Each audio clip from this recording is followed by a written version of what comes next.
আসসালামু আলাইকুম গাইস, সবাইকে অনেক অনেক শুভেচ্ছা জানাচ্ছি নতুন একটি ব্লগে। তো গাইস, দীর্ঘদিন পরে দেশে আসছি। তো দেশে আসার পরে আমাদের নিজস্ব জমিতে আসছি। একটু এই লেবু চাষ করা হয়েছে। তো এই লেবু নেওয়ার উদ্দেশ্যে আসছি। এই যে লেবু ক্ষেত দেখতে পাচ্ছেন। তো আমার সাথে আছে আমার দুই ছোট ভাই, একজন হয়েছে ইয়ামিন, একজন হয়েছে ইয়াসিন। তো এই দুইজন ছোট ভাইকে নিয়ে আসছি একটু লেবু নেওয়ার জন্য আর একটু দেখার জন্য ক্ষেত কী অবস্থা, কীরকম লেবু হয়েছে।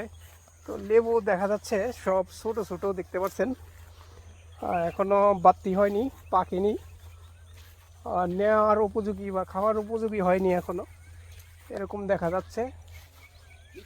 তো কিছু গাছ এখানে মরে গিয়েছে দেখতে পাচ্ছেন। এখানে অনেক লেবু ধরতো অনেক আগে, তো গাছগুলি পুরানো হয়ে গেছে, কিছুটা মরে গেছে। তো দেখ লেবু পাসনি তারা, লেবু খুঁজান বড় বড় দিকে, খাওয়ার উপযোগী যেগুলো এগুলো ছিলবি। তো এই যে দুইজনকে পাঠাইলাম লেবু ছেঁড়ার জন্য।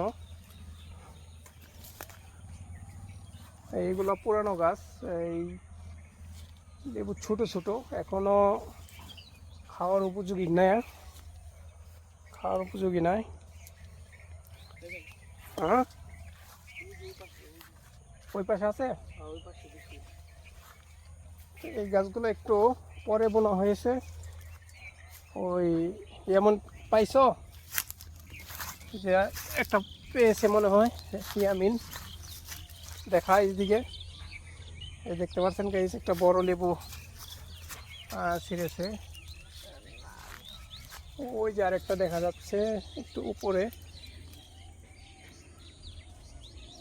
এই যে আরেকটা লেবু, তবু বড় হয়নি, মোটামুটি খাওয়া যাবে আর কি।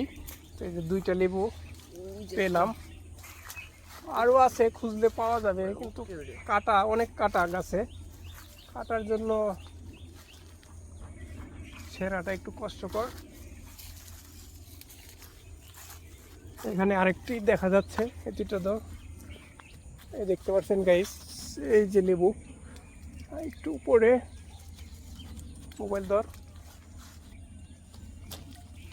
এই দেখতে পাচ্ছেন গাইস, এই একটা লেবু মোটামুটি খাওয়া যাবে আর কি, এখনো ফুল ঝরেনি, কাটা প্রচুর কাটা। তো এই যে দেখতে পাচ্ছেন তিনটা লেবু পেলাম এ পর্যন্ত। ওই যে আরেক ছোট ভাই আরো দুইটা নিয়ে আসছে, একটু বড় বড় সাইজের, দেখি। তো মোটামুটি আজকের মতো আমাদের হয়ে যাবে খাওয়ার জন্য। তো আর ছিঁড়তে চাচ্ছি না, নিতে চাচ্ছি না। তো কিছু লেবু নিয়ে গেলাম সাথে করে। তো আশা করি গাইস ব্লগটি আপনাদের কাছে ভালো লেগেছে। সবাই সুস্থ থাকবেন, ভালো থাকবেন। আল্লাহ হাফেজ।